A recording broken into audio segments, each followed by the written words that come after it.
Hey Professor, this is Kevin Santiago from your Kin454 class, and I will be discussing my critical assignment final project. And the demographic that I decided to go with is Brazilian Jiu-Jitsu competitors ages 20 through 25.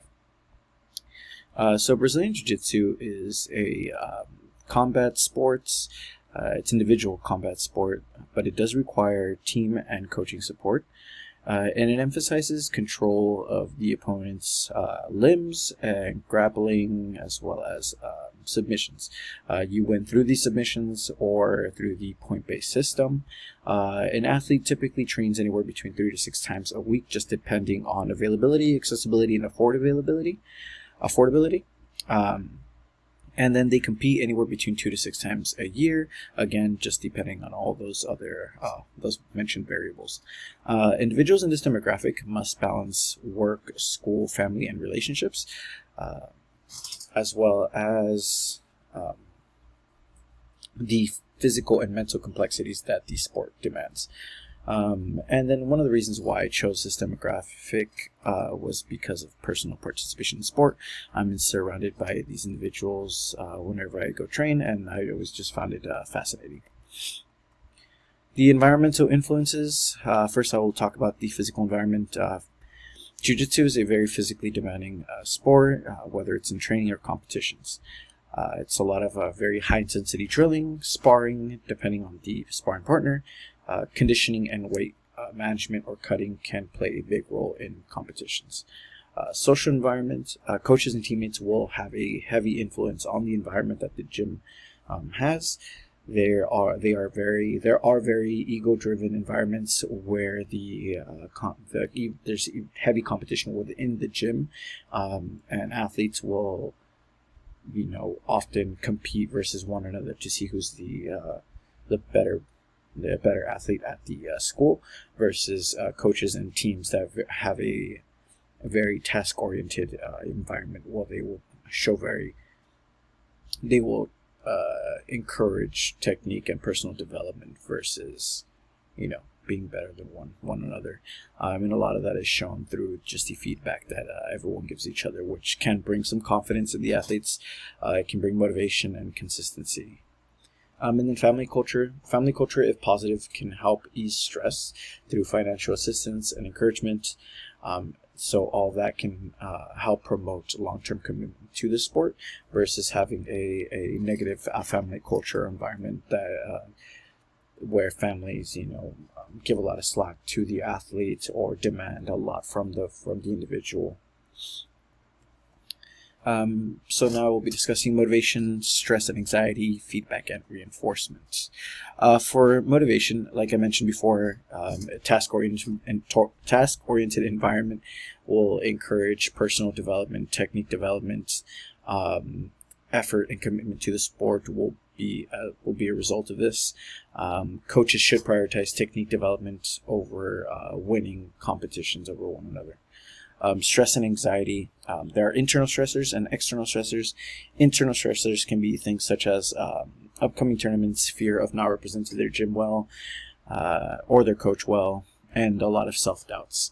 External stressors could be things such as officiating decisions, inefficient and stressful coaching. So if the coaching is providing way too much feedback, way too many cues at a time, that could add to the anxiety and stress factor of the individual. Weight constraints, as well as opponent ranking. If the individual feels that the opponent has, just because they have 3 or 2 more stripes on their belts, that could lead the athlete to seeing themselves as less, having impact on their confidence. Feedback and reinforcement. Again, coaching must have a strong emphasis on technique development, and that occurs through just adequate coaching. Belt promotions and team recognitions can encourage the athlete to stay more consistent and commitment to the sport, as well as enjoyment. If an athlete has been training, 6 months, has been training hard, as you've been seeing a lot of technique development, then you may add that stripe on that belt to show them that effort and hard work is being recognized. Excessive criticism and punishment may reduce enjoyment and consistency in the sport if the athlete feels that they are being too harsh on the individual, then that may sway them to not enjoy the sport as much and may push them away from it.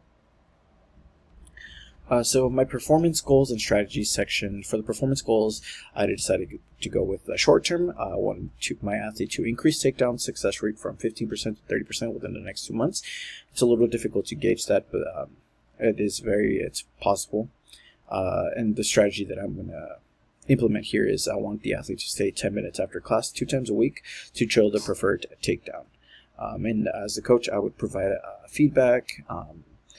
If mid-rolls, if I see that the individual can get out of a specific situation or get their opponent into this specific takedown, whether it's foot placement, whatever the case may be, I will provide that feedback. And then I will correlate the success with effort and really try to stray away from ever saying, oh, you got lucky there. Just to put emphasis on the fact that if an athlete, continues to put effort into the technique and, just through repetition, that they'll get it down and they'll be successful. For the long-term goal, I decided to go with the increased submission win rate from 1 to 2 per tournament within the next 4 tournaments. The strategy that I'm going to implement here is practice the preferred submissions during sparring rounds. And encourage the athlete to stay 15 minutes after class 2 times a week to perfect the technique. Again, I want to emphasize the encouragement part of it because I am not going to force the athlete. This is going to promote the autonomous decision that they're going to make, really just encouraging them to have the choice to do this rather than have them feel forced as in they have to. And hopefully that allows the athlete to feel have more of a consistent response, to continue to show up to training so long as they continue to see the improvements. And then I will provide feedback whenever needed. And then for the process and outcome goals and strategies that I decided to go to, for process goals, I wanted the athlete to complete 2 sparring rounds starting from full or side mount for the next 8 weeks. And here the strategies that I'm going to use is I'm going to expose and encourage the athlete to start in inferior positions to improve the escape technique.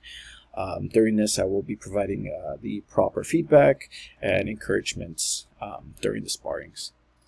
Hopefully exposing the athlete to these bad positions will help them, adapt and get better at those bad positions. For long term, I want the athlete to attend training 4 times a week and weight train 3 times a week for 1 year. So for this strategy, I tend to often check in with the student. That way I am able to ensure that they are being exposed to more time on the mat and weight room to gain further strength, conditioning, and workload tolerance. Outcome goals, I decided for the short term, I decided to go with place first at a summer or winter in-house tournament. For the strategy for this is I expect the athlete to complete 2 5-minute competition intensity rounds every Saturday during open mat. Open mat is kind of what it sounds like. You go to your gym and people from different gyms or even just a local gym will go to that mat session and everyone kind of just free for all.